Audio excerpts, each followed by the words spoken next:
organized by the Sri Lanka Police for the late Mr. Chandana Dipal Vikramaratne, who served as the 35th Inspector General of Police of the Democratic Socialist Republic of Sri Lanka and passed away on 17th July 2026.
We now come to the conclusion of the funeral proceedings, and the remains will be handed over to the respective relatives.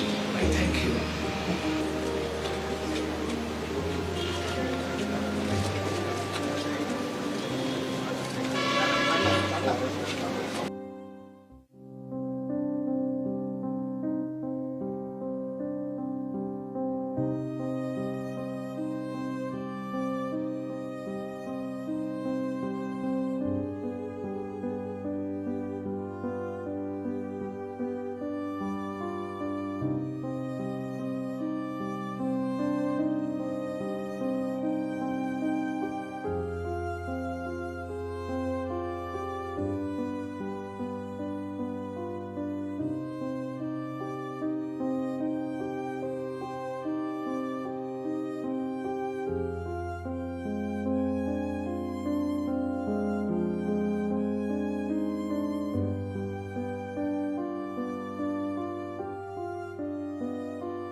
Register for Adavedana news alerts via your mobile service provider or simply visit adavedana.lk.